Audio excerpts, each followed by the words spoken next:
د لوی بخښونکي خدای تعالی په سپېڅلي نامه د قاموس لیکنې د لړۍ اووم درس دی. نن د کاروونکو د څرنګوالي له مخې د قاموس په ډولونو باندې بحث کوو.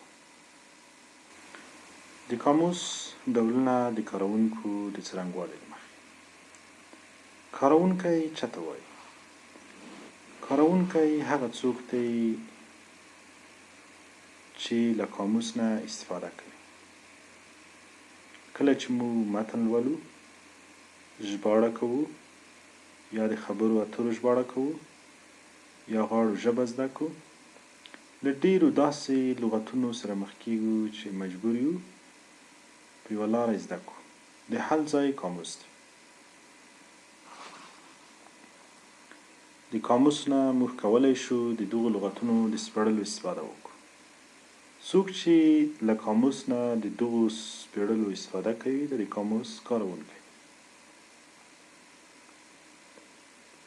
خو څوک چې قاموس جوړوي هغه باید خپل کاروونکی په نظر کې ونیسي. د کاروونکو د څرنګوالي له پلوه د قاموس ډولونه. کله چې موږ قاموس جوړوو یا د قاموس طرحه جوړوو، موږ باید خپل کاروونکی په نظر کې ونیسو.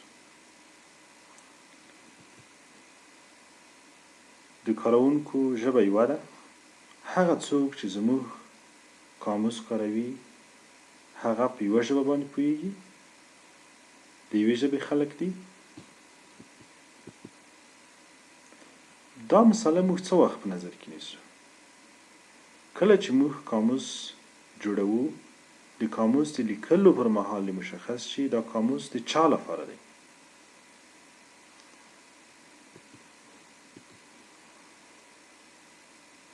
زه چې دغه قاموس جوړوم د هغو چا لپاره دی چې په یوه ژبه پوهېږي.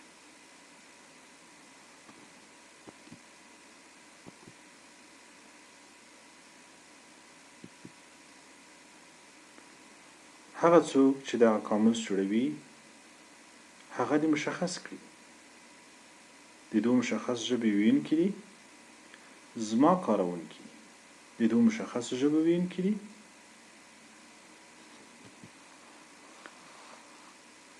دغه مسله د لیکلو پر مهال واضح شي.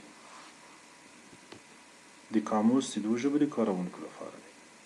که چیرې د لیکلو پر مهال واضح نشي، د بشپړتیا پر مهال قاموس نشي کولای ستاسو مخاطب ته په سم ډول ځواب ورکړي. نو که تاسو کار کوئ، قاموس جوړوئ، مخکې له دې چې قاموس ولیکئ په طرحه کې واضح کړئ چې ستاسو د قاموس کاروونکی د یوې ژبې ویونکی دی که د دوو ژبو ویونکی دی. همدا ډول د ټولې نړۍ کاروونکي. هغه څوک چې تاسو قاموس ورته لیکئ له دې نه ټوله نړۍ کاروونکي استفاده کوي. د قاموس د لیکلو پر مهال دا هم مشخص کړئ دا قاموس عام قاموس د نړۍ د ټولو خلکو لپاره لیکل شوی.